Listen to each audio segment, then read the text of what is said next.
हरि ओम।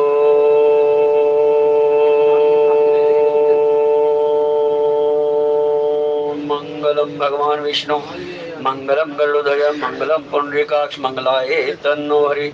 ओम वक्रतुंड महाकाय सूर्यकोटि संप्रभ निर्विघ्नं कुरु मे देव सर्वकार्येषु सर्वदा या देवी सर्वभूतेषु दयारूपेण संस्थिता नमस्तस्यै नमस्तस्यै नमस्तस्यै नमो नमः। ओम सर्वमंगलमांगल्ये शिवे सर्वार्थसाधिके शरण्ये त्र्यंबके गौरी नारायणी नमोस्तुते। ओम कर्पूरे गौरम करुणावतारम संसार सारम भुजगेन्द्रहारम सदा वसंतं हृदयारविंदे भवं भवानी सहितं भवानी सहितं। जटाटवी गलज्जल प्रवाह पावितस्थले गले विलंबितां भुजंगतुंगमालिकां डमड्डमड्डमड्डमन्निनादवड्डमर्वयं चकार चंड तांडवं तनोतु नः शिवः शिवं तनोतु नः शिवः शिवं। जटाकटाः संभ्रमं ब्रह्मण्यलिम्प निर्झरि बिलोल वीचिवल्लरी विराजमान मूर्धनि धगत धगत धगत ज्वलल्ललाट पट्ट पावके किशोर चंद्रशेखरे रति प्रतीक्षण मम प्रिय शंकर भगवान की। कल युग में यही एक सार हो सार हरे रामा रामा रटा करो। कल युग में यही एक सार हो सार हरे रामा रामा रटा करो। कल युग में यही एक सार हो सार हरे रामा रामा रटा करो। कल युग में यही एक हरे रामा रामा रटा। श्री राम कहो या दशरथ नंदन श्री राम कहो या दशरथ नंदन श्री राम कहो या दशरथ नंदन श्री राम कहो या दशरथ नंदन। चाहे कहो विष्णु अवतार अवतार हरे रामा रामा रटा करो। चाहे कहो विष्णु अवतार अवतार हरे रामा रामा रटा करो। कल युग में यही एक सार ओ सार हरे रामा रामा रटा करो। कल युग में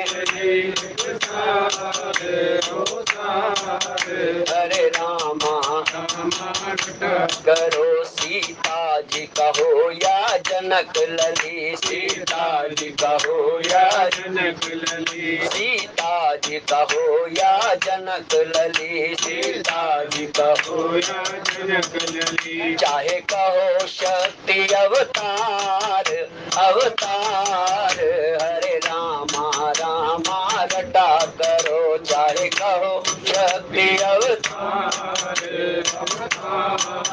हरे रामा कल युग में यही एक सार हो सार हरे रामा रामा रटा करो। कल युग में यही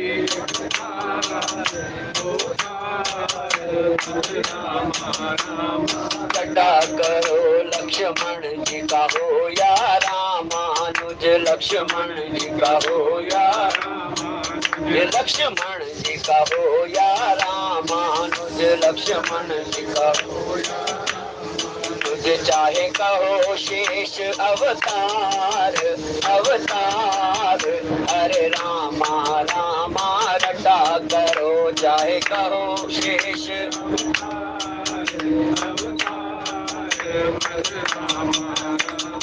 रटा करो। कल युग में यही एक सार हो सार हरे रामा रामा रटा करो। कल युग में यही एक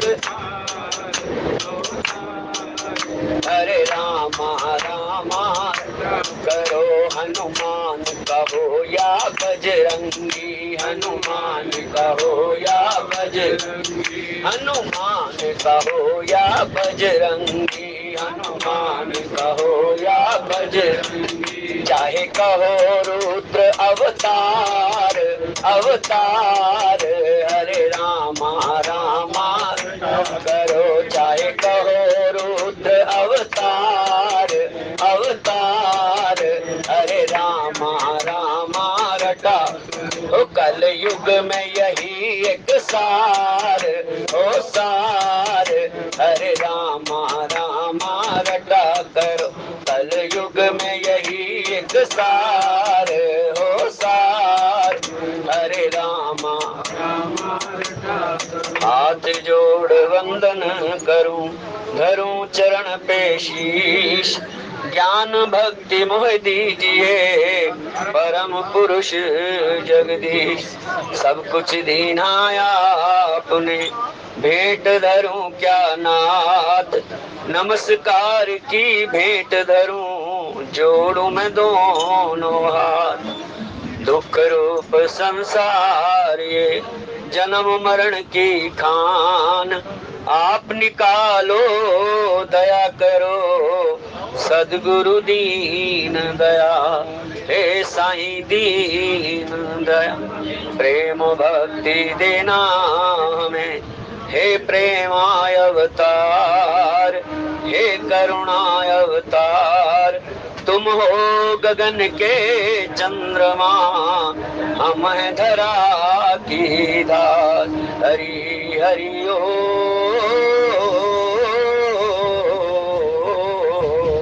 हरि हरि ओ।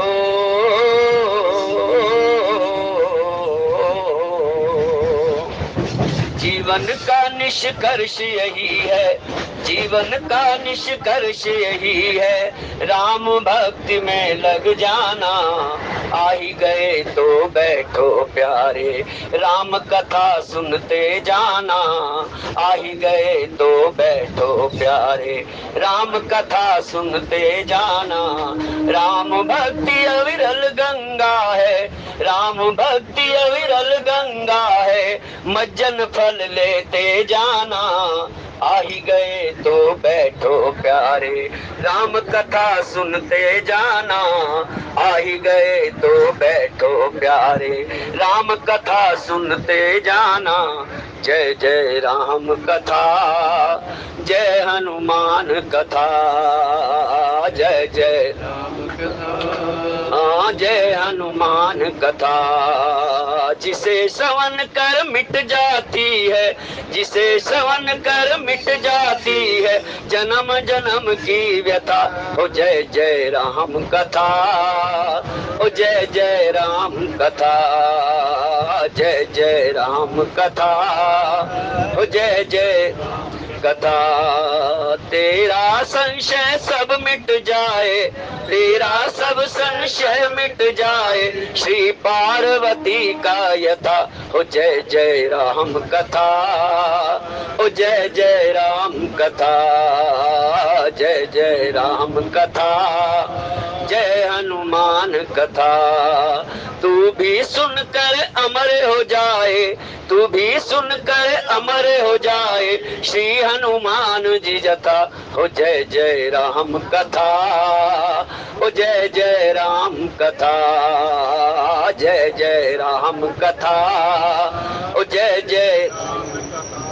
अस कहीं गए नरेश पद, स्वामी हो कृपाल, मोहि लागी दुख सही प्रभु, सज्जन दीन दयाल सियावर राम। जय जय मंगल भवन अमंगल हारी, द्रवहु सुदशरथ अजर। मंगल भवन अमंगल हारी, उमा सहित जही जपत, जानी नृपहिया पन अधीना, बोला तापस कपट प्रवीणा। सत्य कहूं भूपति सुन तो ही, जग नाहिन दुर्लभ कछु मोही। अब अवसि काज में करहूं तोरा, मन तन वचन भगत तैं मोरा। जोग जुगति तप मंत्र प्रभाऊ, फलहि तवहि जब करिए दुराऊ। जो नरेश में करऊं रसोई, तुम पर सहो मोहि जान न कोई।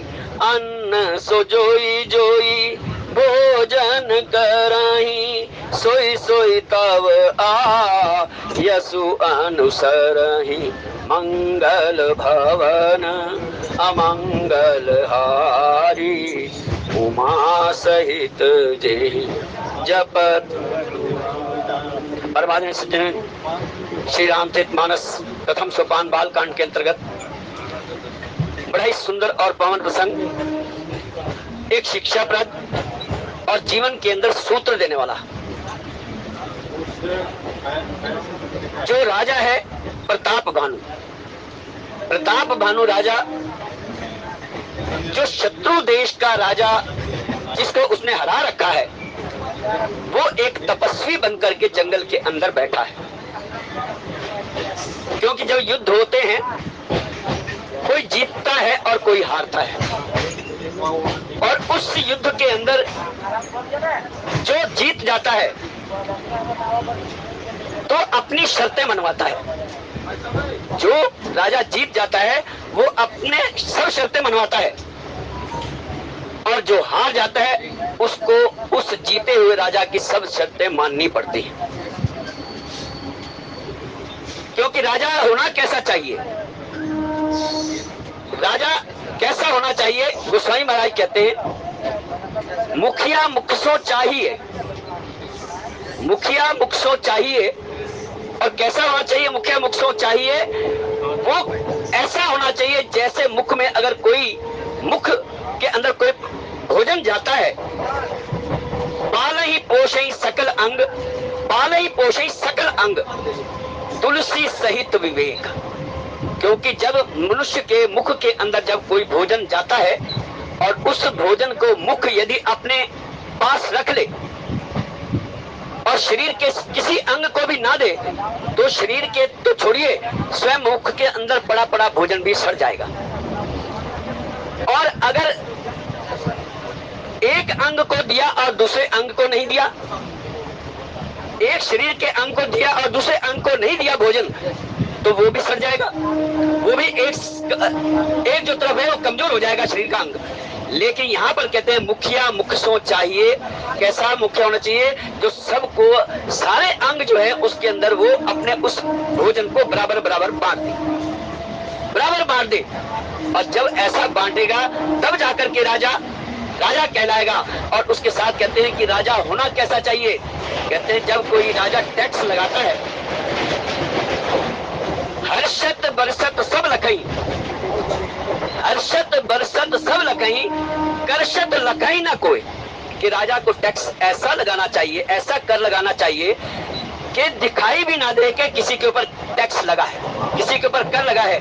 कैसे, इसका उदाहरण दिया, उदाहरण दिया, कहते जिस प्रकार से समुद्र के अंदर जल वाष्प बन के ऊपर उड़ जाता है और बादल के रूप में चला जाता है। जब वाष्प बन करके उड़ता है समुद्र के अंदर से जल और आकाश के अंदर जाता है, और वो फिर उस वाष्प जो है बादल बन करके धरती के अंदर प्यास बुझाता है, उस धरती के लोगों की प्यास बुझाता है। इसका अर्थ यह है कि राजा ऐसा होना चाहिए कि पता भी नहीं लगा, जैसे वाष्प बन करके जल उड़ जाता है और उड़ करके बादल बन करके फिर वापस आता है, ऐसा टैक्स लगना चाहिए, ऐसा कर लगना चाहिए, ताकि किसी प्रजा को, प्रजा के किसी भी व्यक्ति को महसूस नहीं होना चाहिए, पता भी नहीं लगना चाहिए कि कब टैक्स लगा और कब हमें जो है ना उसका लाभ मिल गया। ऐसा मुखिया होना चाहिए। और यहाँ पर जो राजा है उस तपस्वी के चंगुल के अंदर फंसा हुआ है। क्योंकि समय समय की बात है। समय जब अच्छा आता है तो राजा अच्छे कार्य भी करता है, लेकिन समय जब विपरीत हो, जब विपरीत समय हो तो कोई पता नहीं लगता कि, क्योंकि समय समय की बात है। समय बड़ा बलवान, भीलन लूटी गोपिका और वही अर्जुन वही बाण। समय समय पर होता है, समय समय पर होता है, समय समय की बात। किसी समय का दिन बड़ा और किसी समय की रात, किसी समय दिन बड़ा होता है और किसी समय की रात बड़ी होती है। यह समय की बात है। कब समय बदल जाए, कब समय परिवर्तित हो जाए, कहा नहीं जा सकता। क्योंकि जीवन के अंदर कई बार ऐसा लगता है जिसके पास धन है और लगता है जैसे वो सुखी है, और जो स्वार्थी हैं, कुटिल हैं, वो ऐसा लगता है वो ज्यादा सुख भोगते हैं, बजाय जो ईमानदार व्यक्ति है वो जितना उसको मिलना चाहिए वो उतना मिल नहीं पाता, उसको उतना नहीं मिल पाता। मन के अंदर कई बार अविश्वास आता है, मन के अंदर कभी भ्रम होता है कि परमात्मा कैसा है, कि मैं इतना परिश्रम करता हूं, इतनी मेहनत करता हूं और उसके पश्चात भी मेरे को उतना नहीं मिल पाता जितना दूसरे लोग प्राप्त कर लेते हैं। परिश्रम मैं करता हूं लेकिन उसका लाभ कोई और लेता है। श्री राम जय जय राम, श्री राम जय जय राम, श्री राम जय जय राम, श्री राम जय जय राम। और जो मुनि है वो राजा को बताता है, राजा को कहता है कि देखो, आपको मैंने जितने वरदान दिए, जो कुछ मैंने आशीर्वाद दिए, वो सब के सब फलीभूत हो सकते हैं।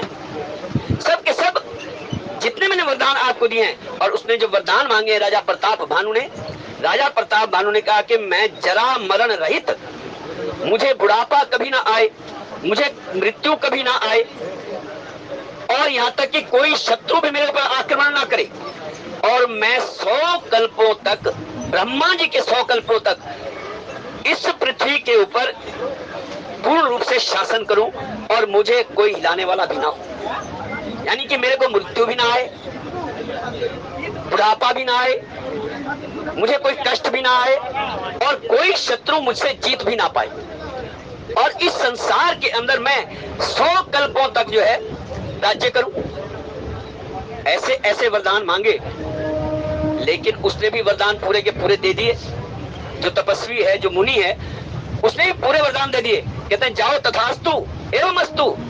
और जब ऐसा सुना तो राजा ने, प्रताप भानु ने उनके चरण पकड़ लिए, उनके चरणों को पकड़ लिया और कहने लगे, आप मेरे सुहृदय हैं, आप मेरे पिता हैं, मैं आपका सेवक हूं। आप मेरे लिए जो कार्य कर सकते हैं आप मेरे लिए कार्य करिए।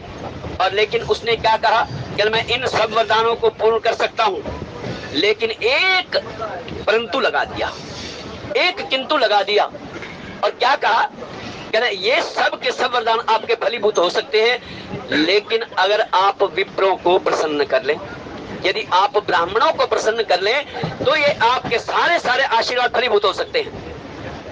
तो राजा ने कहा, महाराज, तो उसके लिए पहले उन्होंने उपाय नहीं बताया मुनि ने, क्योंकि मुनि कपटी है, तपस्वी तो है लेकिन शत्रु राजा का है, शत्रु राजा है और तपस्वी का वेश धारण किए हुए है, और वो चाहता है कि इसका, क्योंकि उसके पास कोई सेना भी नहीं है, हथियार भी नहीं है, अस्त्र शस्त्र भी नहीं है, लेकिन एक दुश्मन राजा को मारना हो तो कैसे मारा जाए।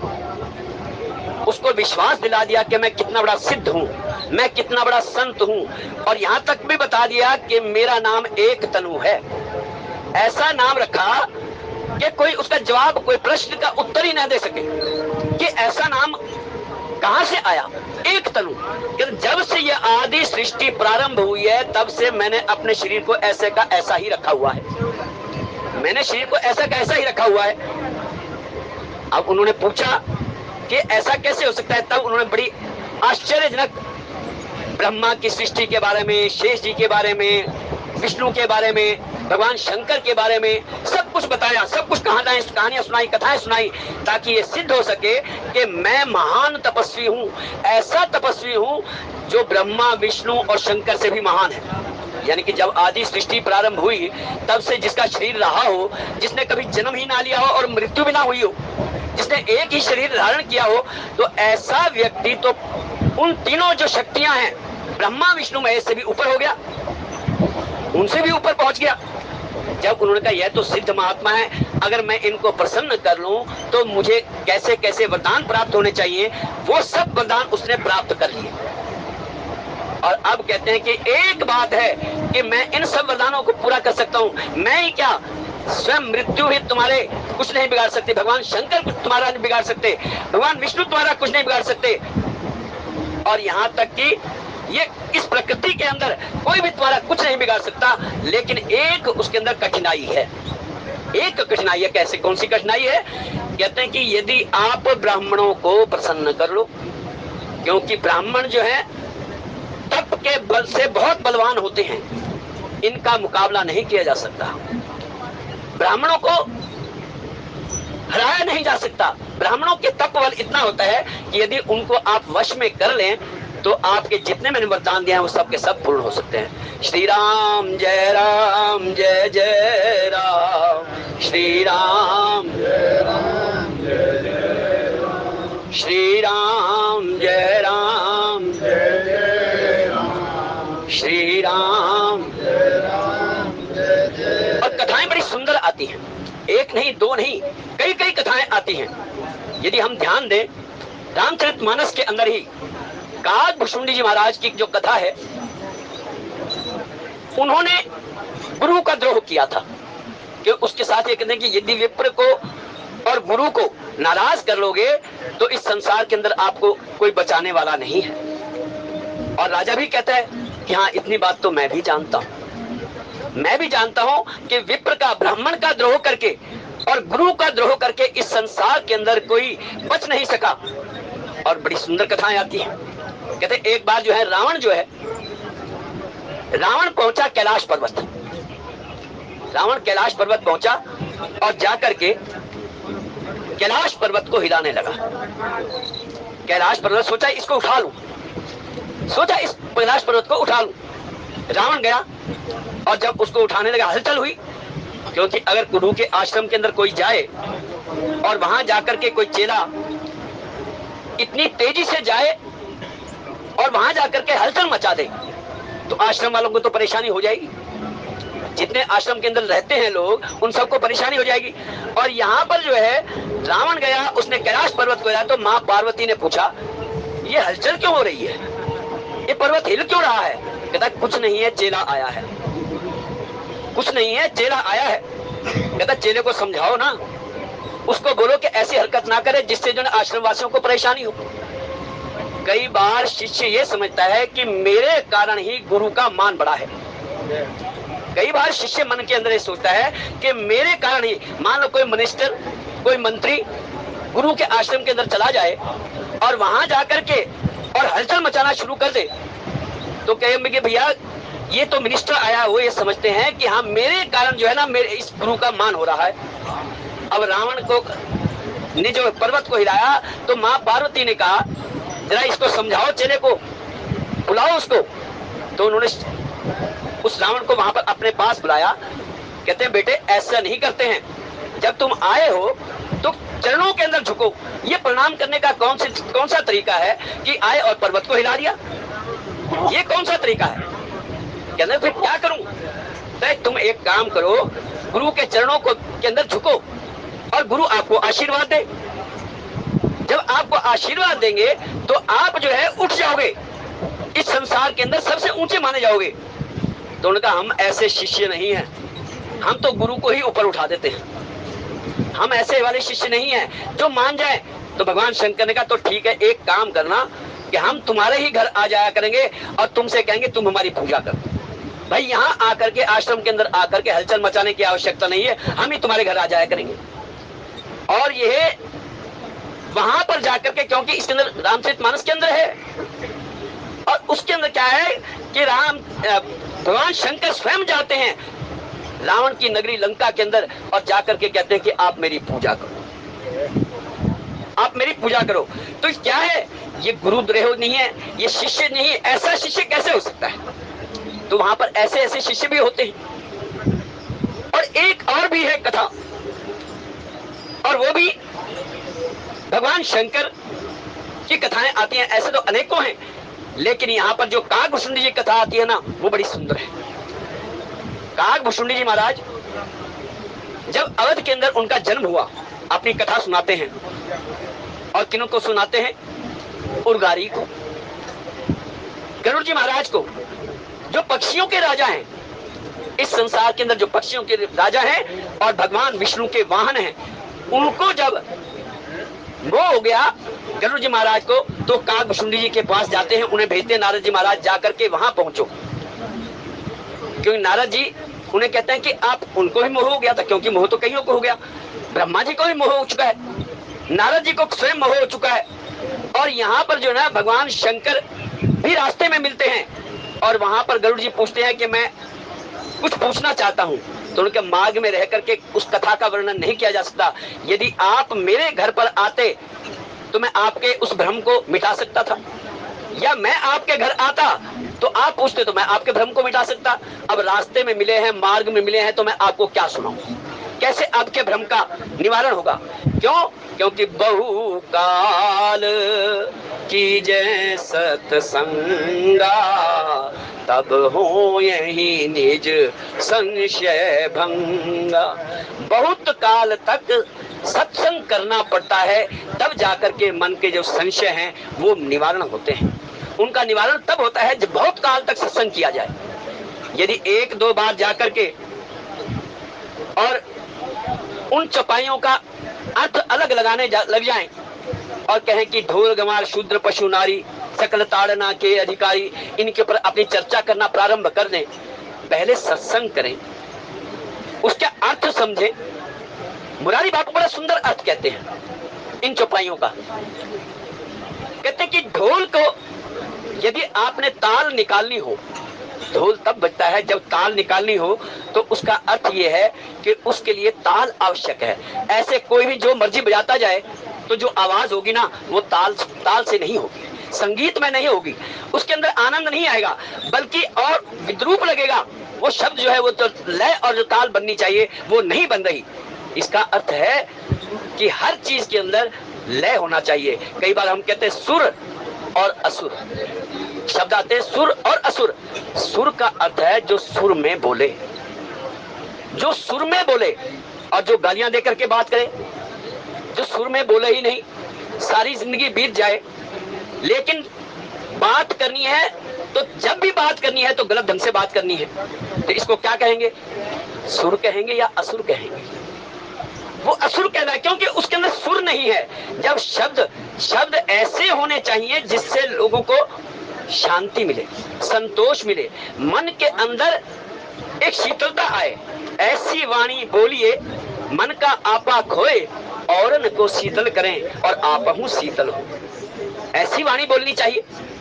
और काकभुशुंडी जी महाराज जो कथा सुनाते हैं गरुड़ जी महाराज को, और उसके अंदर कहते हैं कि मैं जो मेरा जन्म हुआ अवध के अंदर, अवध के अंदर जब मेरा जन्म हुआ, जहां भगवान राम की नगरी, जहां मेरा जन्म हुआ, तो मन के अंदर परमात्मा के प्रति प्रेम होना चाहिए, प्रेम होना चाहिए।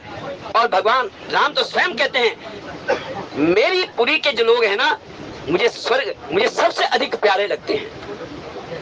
जितने अयोध्यावासी हैं सबके सब मुझे बहुत अत्यंत प्रिय हैं। और जब काकभुशुंडी जी जो है अपनी कथा सुनाते हैं, कहते मेरा वहां पर जन्म हुआ, और जन्म हुआ तो वहां पर कुछ समय के पश्चात जो है मेरे माता पिता चले गए, मैं अकेला था, और वहां पर अकाल पड़ गया। अकाल पड़ गया, और ऐसा अकाल पड़ा कि खाने को रोटी नहीं, दान नहीं, कुछ नहीं मिला खाने पीने को। तो उनके मन के अंदर है क्या है, भगवान राम स्वयं इस ब्रह्म होते हुए भी इसके अंदर अपनी नगरी को नहीं बचा सकते, अपनी नगरी को नहीं बचा सकते। तो उन्होंने क्या किया, वो उस अयोध्या को छोड़ करके कहां चले गए? उज्जैन, महाकाल के मंदिर के पास उज्जैनी चले गए, और उज्जैनी में जाकर के रहने लगे। और वहां जाकर के वहां पर खूब आराम, पानी बरस रहा है, गेहूं है, अन्न है, धन धान्य है, सब कुछ भरपूर है, सब कुछ भरपूर है। तो वहां आकर के उनका मन लगा। और जब उज्जैनी के उस महाकाल मंदिर के अंदर एक मुनि रहते थे, ब्राह्मण थे, और वो ब्राह्मण जो है, उन्होंने देखा कि वो जो बच्चा आया है वो उनकी सेवा करने लगा। और सेवा कैसे करने लगा कि वहां पर आता, बैठता, ध्यान करता, मंत्र का जाप करता। जब उन्होंने उसकी, और अपने बड़े विनम्रता से अपने गुरु से बात करता, ब्राह्मण देवता से बड़े विनम्रता से बात करता और विनम्रता से बात करता। उन्होंने देखा कि लड़का ठीक है, ये बच्चा ठीक है, इसको जो है उन्होंने शिक्षा देनी प्रारंभ की, उनको पढ़ाना प्रारंभ किया, ज्ञान का मंत्र आदि देना प्रारंभ किया, सब कुछ उसे बताया। और कुछ समय के पश्चात जो है, जब वो ध्यान वगैरह लगने लग गया उसका, तो मंदिर के अंदर, उस शिवालय के अंदर बैठे हुए, उसके अंदर बैठे बैठे एक बार गुरुजी वहां पर आए।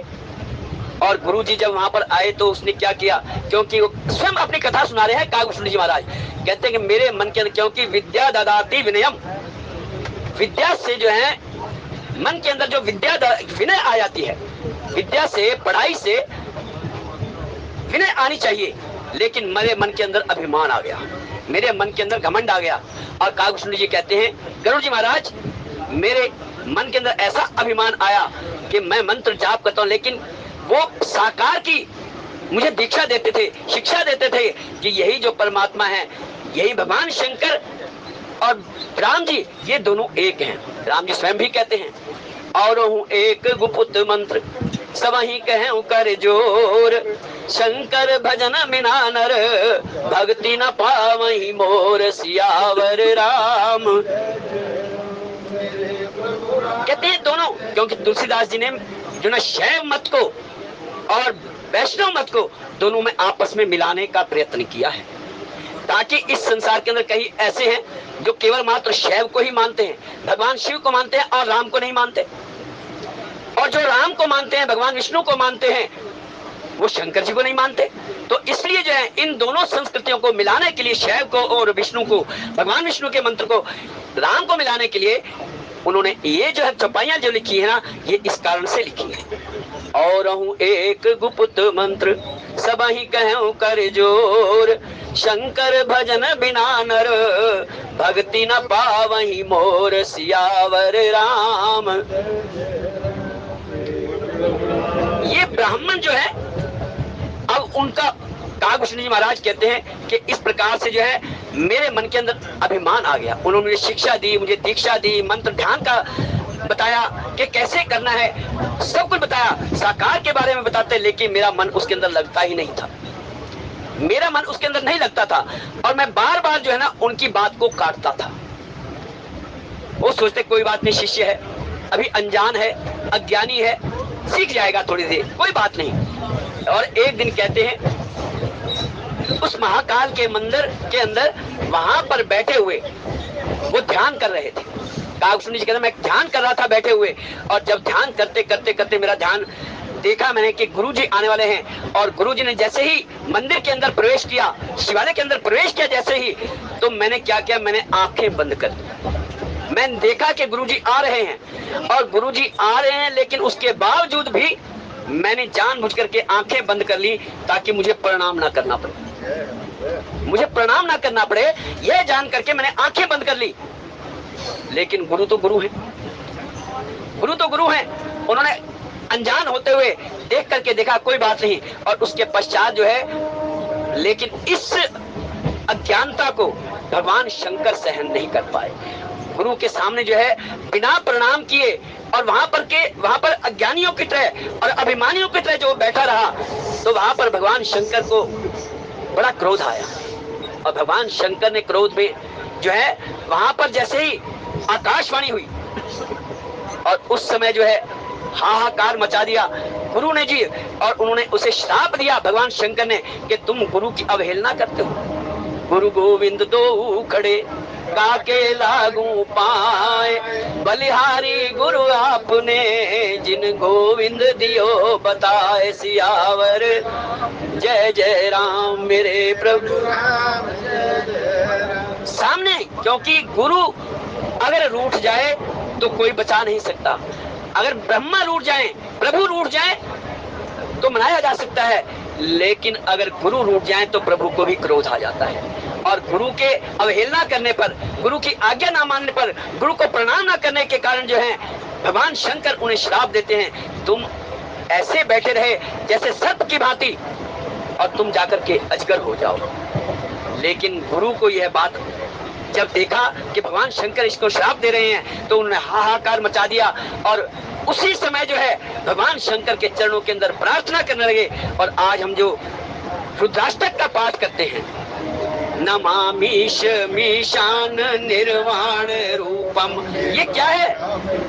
ये स्वयं उस गुरु ने जो है अपने शिष्य को बचाने के लिए, ताकि इस शिष्य का जो श्राप है उससे बचाया जा सके, भगवान शंकर से प्रार्थना करते हैं। क्योंकि जो जब भगवान शंकर से प्रार्थना करते हैं, और कौन सी प्रार्थना करते हैं, वो यही प्रार्थना करते हैं, नमामीश मीशान निर्वाण रूपम विभुम व्यापकम ब्रह्म वेद स्वरूप निजम निर्गुणम निर्विकल्पम निरीहम चिदाकाश। इसके अंदर दो प्रार्थनाएं हैं, दो प्रार्थना है इसके अंदर। रुद्राष्टक के अंदर एक प्रार्थना है निराकार रूप की, एक निराकार रूप की है और एक साकार रूप की है। क्योंकि यहाँ पर उसको किस चीज का वो था कि वो साकार रूप को नहीं मानता था। जो काकभूषण जी है वो साकार को नहीं मानते थे और वो अद्वैत को मानते थे कि ब्रह्म है। भगवान शंकर को तो मानते हैं लेकिन राम जी को नहीं मानते, साकार को नहीं मानते। और जब गुरुजी प्रार्थना करते हैं तो पूरी प्रार्थना के अंदर क्या कहते हैं, नमामीश मीशान निर्वाण रूपम विभुम व्यापकम ब्रह्म स्वरूपम निजम निर्गुणम निर्विकल्पम निरीहम चिदाकाश भजे हम निराकार ओंकार मूलम तुरीयम गिरा ज्ञान गोतीशम गिरीशम करालम महाकालम कृपालम गुणागार संसार पारम न तो हम तुषाराद्रि संकाश गौरम गंभीर मनोभूत कोटि शरीरम। और ये भगवान शंकर का जो ये हम प्रार्थना करते हैं ना, इसके अंदर स्वयं जो है साकार रूप है। अरे अब तो शिवरात्रि भी आ रही है, गंगा जल लेने के लिए गए हुए सब के सब भक्तजन और वहां से कांवड़ ले लेकर के आ रहे हैं। और क्या करेंगे उस दिन कि कर दो भक्तों के दुख दूर ओ बाघंबर वाले, कर दो भक्तों के दुख दूर ओ बाघंबर वाले, कर दो भक्तों के दुख दूर ओ बाघंबर वाले। जय हो बाघंबर वाले, जय हो डमरू वाले, जय हो बाघंबर वाले, जय हो जी डमरू वाले। कर दो भक्तों के दुख दूर ओ बाघंबर वाले, कर दो भक्तों के दुख दूर ओ बाघ। कोई चढ़ावे भोले चंदन और चावल, कोई चढ़ावे भोले चंदन और चावल, कोई चढ़ावे भोले चंदन और चावल, कोई चढ़ावे भोले चंदन और चावल, कोई चढ़ावे फल फूल ओ बाघंबर वाले, कोई चढ़ावे फल ओ बाघंबर वाले। कर दो भक्तों के दुख दूर ओ बाघंबर वाले, कर दो भक्तों के दुख वाले। कोई चढ़ावे भोले भांग धतूरा, कोई चढ़ावे भोले भांग धतूरा, कोई चढ़ावे फल फूल ओ बाघंबर वाले, कोई चढ़ावे फल फूल ओ बाघंबर वाले। कर दो भक्तों के दुख दूर ओ बाघंबर वाले। कोई चढ़ावे भोले गंगा की धारा, कोई चढ़ावे भोले गंगा की धारा, कोई चढ़ावे भोले गंगा की धारा, कोई चढ़ावे भोले गंगा की धारा, कोई चढ़ावे बल फूल फूल। ओ बाघंबर वाले कोई चढ़ावे फल फूल। ओ बाघंबर वाले कर दो भक्तों के दुख दूर। ओ बाघंबर वाले कर दो भक्तों के दुख दूर। और हम कह रहे थे रुद्राष्टक जब हम पाठ करते हैं, एक तो हो गया निराकार, और निराकार के पश्चात है सफूर्ण मौली कल्लोली नीचारु गंगा लसद भाल बालेन्दु भुजंगा चलत कुंडलम भ्रुश्रु नेत्रम विशालम प्रसन्नाननम नीलकंठम दयाल मृगाधीश चर्मांबरम मुंडमालम प्रियम शंकरम सर्वनाथम प्रचंडम प्रकृष्टम प्रगल्भम परेशम अखंडम अजम भानुकोटि प्रकाश त्रिशूल निर्मूल नम शूल पाणि भजे हम भवानी पतिं भावगम्य कलातीत सदा सजनानंद दाता पुरारी चिदानंद संदोह मोह प्रसिद्ध प्रसिद्ध प्रभो मन्मथारी नयावत नाथ पादार बिंद भजन्ति लोके न तावत् सुखम शांति संताप नाशम प्रसिद्ध प्रभो सर्वभूतादि न जानामि योगम जपम नैव पूजा न तो हम सदा सर्वदा शंभु जरा जन्म दुखोदाता प्रभु पाहि आपन नमामि शंभो जरा जन्म दुखोदाता प्रभु पाहि। रुद्राष्टकमिदं प्रोक्तं विप्रेण हरितोषे ये पठन्ति नरा भक्त्या तेषां शंभु प्रसीदति। कहने का तात्पर्य है कि जो गुरु के अवहेलना करता है वहां पर परमात्मा भी उसका साथ नहीं देते। जो शिष्य है वो कोशिश करता है यदि परमात्मा रूठ जाए तो कोई बात नहीं, उसको तब तो ठौर है, गुरुदेव का ठौर है, लेकिन अगर गुरु रूठ जाए तो फिर कोई ठौर नहीं, फिर कोई स्थान नहीं है। और यहाँ पर गोस्वामी महाराज कहना चाहते हैं, इस कथा के माध्यम से कहना एक सूत्र देते हैं कि गुरु का द्रोह कभी नहीं करना चाहिए। गुरु को और ब्राह्मणों को ब्रह्म जानाति इति ब्राह्मण है, जो ब्रह्म को जानते हैं वही ब्राह्मण है। ऐसा नहीं है केवल ब्राह्मण के घर के अंदर जन्म लेने के पिता ब्राह्मण है और पुत्र ब्राह्मण हो जाए, पुत्र अपने कर्मों से ही ब्राह्मण हो सकता है। ब्राह्मण कहलाएगा तो सही, लेकिन वो उतना वो नहीं होगा, क्योंकि ब्राह्मण का जो कार्य नहीं किया, यदि ब्रह्म को नहीं जाना, परमात्मा को नहीं जाना, अंतिम सत्य को नहीं जाना, तो फिर वो ब्राह्मण नहीं है। क्योंकि ब्रह्म जानाति इति ब्राह्मण है, तो ब्रह्म को जानते हैं वही ब्राह्मण है। और यहाँ पर गोस्वामी महाराज कहते हैं कि एक और कथा आती है और उसके अंदर, क्योंकि जो गुरु को द्रोह करता है, एक और भी है जिसने गुरु का द्रोह किया था, और वो कौन है? वो है त्रिशंकु जी महाराज। सूर्यवंश के अंदर एक राजा हुए, सूर्यवंश के अंदर ही, और उन्होंने क्या किया? बहुत सुंदर राज कर रहे थे, अपने प्रजा का पालन कर रहे थे, पुत्र की भांति पालन कर रहे थे, सब कुछ सुंदर चल रहा था। लेकिन मन के अंदर, और यज्ञ भी कर रहे थे, हजारों यज्ञ कर लिए उन्होंने, सत्यव्रत राजा थे सूर्यवंश के अंदर। और उन राजा ने क्या किया?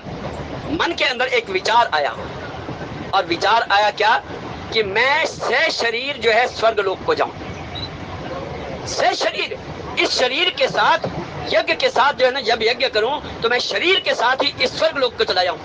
ऐसा कभी होता नहीं है, क्योंकि जब शरीर के साथ जाना है, जब आप अच्छे कर्म करेंगे तो आपको मोक्ष वैसे ही प्राप्त हो जाएगा। जब मृत्यु होगी, यदि राजा अच्छे कार्य करता है, प्रजा का पालन ढंग से करता है और धर्मपूर्वक कार्य कर रहा है और यज्ञ कर रहा है और ऋषियों मुनियों की, विप्रों की, ब्राह्मणों की सेवा कर रहा है, तो यदि मृत्यु को प्राप्त होगा तो क्या उसे स्वर्ग की प्राप्ति नहीं होगी? ये मन के अंदर लालसा लाना, एक विचार लाना कि मैं इस शरीर के साथ ही स्वर्ग को जाऊं, मन के अंदर विचार आ गया। और जब विचार आया तो अपने गुरु के पास पहुंचे। उनके गुरु कौन है? उनके गुरु हैं वशिष्ठ जी महाराज। महर्षि वशिष्ठ उनके गुरु हैं, और उनके पास गए और कहने लगे कि मैं जो है ना, इस शरीर के साथ मेरे लिए यज्ञ कीजिए, ऐसा यज्ञ कीजिए कि मैं इस से शरीर जो है स्वर्ग लोक को जाऊं। उन्होंने कहा कि ब्रह्मा की सृष्टि, जिन्होंने सृष्टि की रचना की है, उसके अंदर ऐसा नियम नहीं है, ऐसा विधान नहीं है कि से शरीर जो है, क्योंकि जो इस मृत्यु लोक के अंदर आया है उसे इस मृत्यु लोक के अंदर अपने शरीर को छोड़ना ही पड़ेगा। और आप तो अच्छे राजा हैं, आपके अंदर क्या कमी है? आप धार्मिक हैं, हर प्रकार से प्रजा का पालन कर रहे हैं, और जब आप मृत्यु को प्राप्त होंगे, यदि आप शरीर छोड़ेंगे तो आप स्वयं ही स्वर्ग को, क्योंकि जो स्वर्ग के जो देवता हैं वो आपको लेने के लिए आएंगे। इस शरीर को जब आप छोड़ेंगे तो आपकी आत्मा को लेने के लिए स्वयं परमात्मा के विष्णु के लोक से जो है वो आपके पार्षद आएंगे और आपको लेकर के जाएंगे। आपको ऐसा करने की आवश्यकता नहीं है। लेकिन राजा माने नहीं माने, तो उन्होंने क्या किया, और वहां गए विश्वामित्र के पास, महर्षि विश्वामित्र के पास गए। और विश्वामित्र जी कौन है? उनके ध्रुव विरोधी हैं।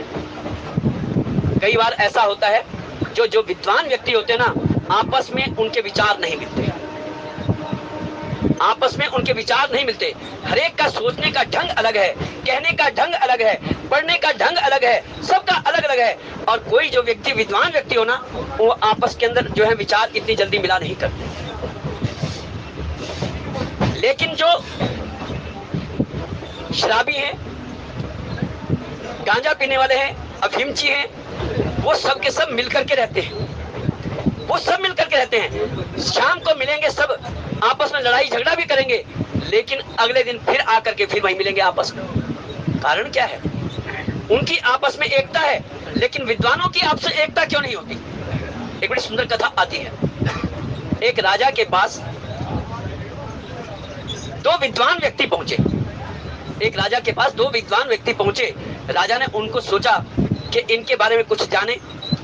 और जब एक विद्वान, प्रातः काल का समय था, एक विद्वान व्यक्ति जो ज्ञानी था, भक्त था, संत था, और जब आया उनके पास, महाराज, राजा ने पूछा, भाई आप तो इतने अच्छे ज्ञान देते हो, इतने अच्छे वक्ता हो, आप धर्म कर्म की बातें करते हो, इतने सुंदर ढंग से कथा करते हो, तो जो ये आपके साथ हैं ये कैसे हैं? अब वो स्नान करने गए हुए थे, कहते है क्या? कुछ नहीं है, बैल है, आतन मैं तो अपने साथ वैसे ही रखा हुआ है इनको। अच्छा जी। तो उसके पश्चात जो है ना, जब वो आ गए तो उसके पास जो दूसरे विद्वान थे, संत वक्ता थे, जो वो गए नहाने के लिए। अब जब दूसरे से पूछा कि भाई ये आप तो कितनी अच्छी कथा करते हो, इतने सुंदर बोलते हो, इतने अच्छे वक्ता हो, और धर्म कर्म की बातें करते रहते हो, ये जो दूसरे हैं ये कैसे हैं? कैसे हैं? घोड़े की तरह? अरे मैंने तो इनको अपने साथ वैसे ही रखा हुआ है। कहें ऐसा है। तो अब जब नाश्ता करने का समय आया, खाना पीने करने का समय आया, और बैल क्या, उन्होंने घास रख दी और घोड़े के आगे भी रख दी। महाराज आपने तो हमारा अपमान कर दिया, आप तो हमारा अपमान कर रहे हो। क्या अपमान नहीं कर रहे, आप दोनों ने ही अपना परिचय स्वयं दिया है। मैंने तो पूछा था वो कैसे हैं, आपने उनका जो परिचय दिया वो क्या दिया कि वो तो बैल हैं, उनको घोड़ा कहा। तो इसका अर्थ क्या है? क्योंकि हम आपस में एक दूसरे के विचार ना भी मिलते हों, लेकिन उसके पश्चात भी परमात्मा के नाम के अंदर तो सबको एकता होनी चाहिए। उस परम तत्व के बारे में, उस तो ब्राह्मण कौन है? वही तो ब्राह्मण है जो ब्रह्म के बारे में जानता है, जो परमात्मा के बारे में जानता है, जो सत्य के बारे में जानता है।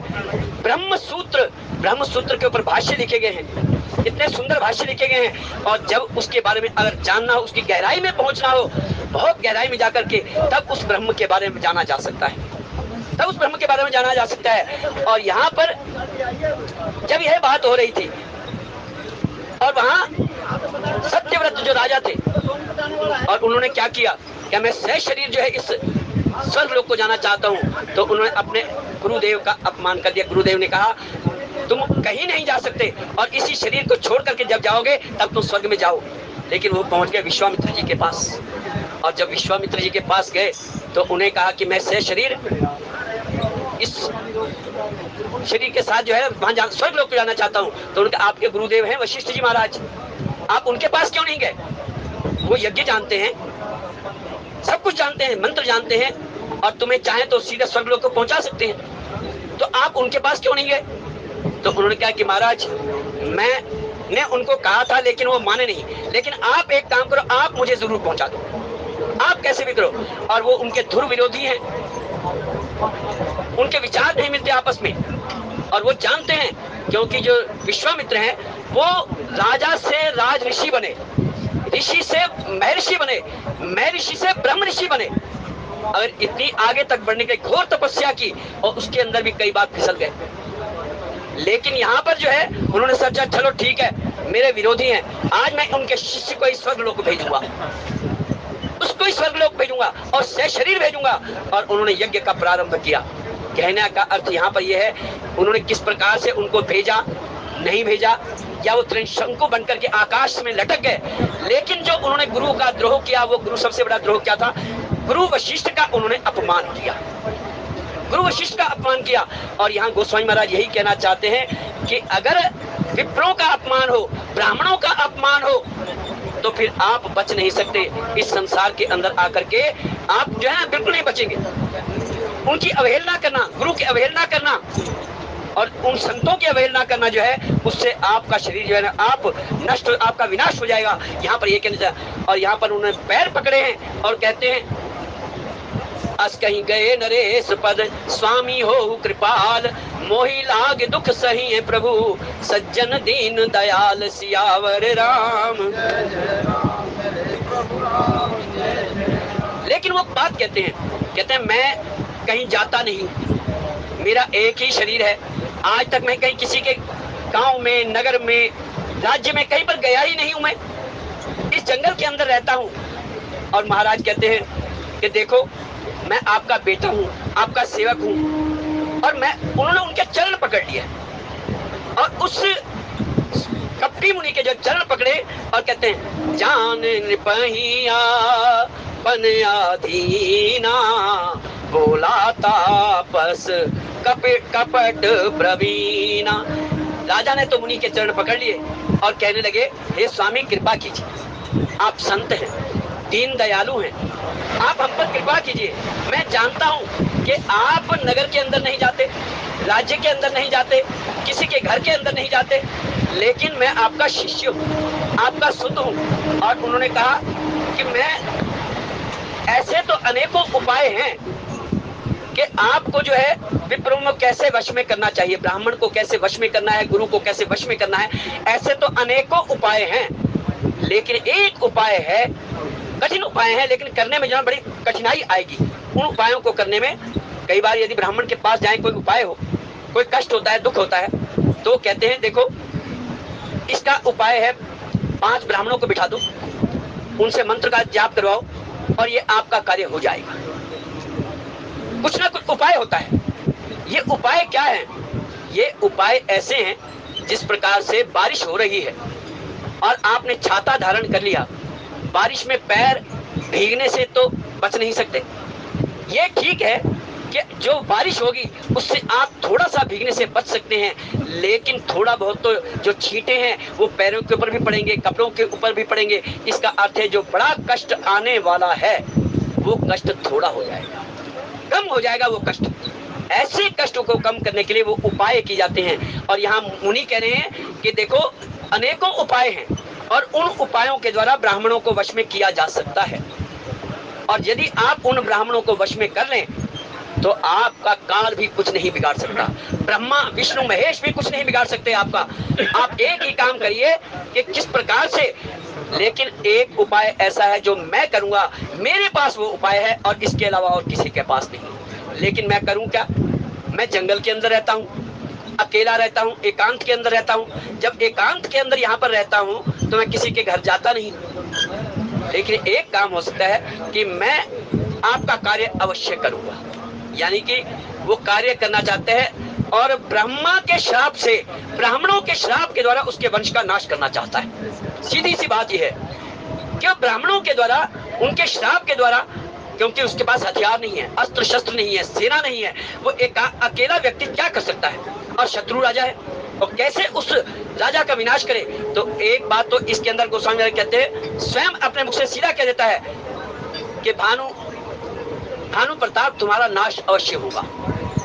इस चौपाई के पिछली चौपाइयों के अंदर स्वयं ये बात कहते हैं कि भानु प्रताप तुम्हारा विनाश होगा, लेकिन उसके साथ बात को गुप्त कर जाते हैं, छुपा जाते हैं और कहते हैं कि अब उन उपायों के द्वारा कैसे किया जाए कि तुम्हारे वंश का नाश करना है। कैसे करेंगे? ताकि ब्राह्मण श्राप दें और इसके वंश का विनाश हो जाए, और तभी हो सकता है। और कहते हैं ये उपाय मेरे हाथ में है और जब मैं वो उपाय करूंगा, लेकिन एक काम और है, मैं जो आपको मंत्र दे रहा हूं, क्योंकि एक मंत्र किसी को बताया जाए, कहते हैं कोई भी मंत्र हो वो तीसरे छठे कान में नहीं पड़ना चाहिए। मतलब अगर आप कोई ऐसा कार्य कर रहे हैं, मान लो कोई शुभ कार्य भी करने जा रहे हैं, लेकिन अगर सबको पता लग जाए तो उसके अंदर विघ्न आ जाता है। आपने कोई भी कार्य करना हो, मन के या कोई सलाह दे आपको, कोई किसी ने आपको सलाह दी कि आप ऐसे कर लो, लेकिन आपने वही बात सबको बता दी, तो फिर वो जो कार्य है वो पूर्ण नहीं होता। और यहाँ पर मुनि इस बात को कहना चाहते हैं कि मेरी मुलाकात आपसे हुई, आप मेरे पास आए, क्योंकि उनको पता है, मन के अंदर शंका है उस कपटी मुनि के मन के अंदर कि जो ब्राह्मण है, जो इनका मंत्री है, श्री राम जय जय राम, श्री राम जय जय राम, श्री राम जय जय राम, श्री राम जय जय राम। और समय की मर्यादा है, कथा को विश्राम त्रुटि के लिए क्षमा। ये अन्य जो आज आप ये श्रवण कर रहे हैं वो आप आने वाले वक्ताओं के माध्यम से कल भी श्रवण कर पाएंगे। कथा को विश्राम त्रुटि के लिए क्षमा, ऐसी आप सबसे प्रार्थना। बोले आनंद कंद भगवान।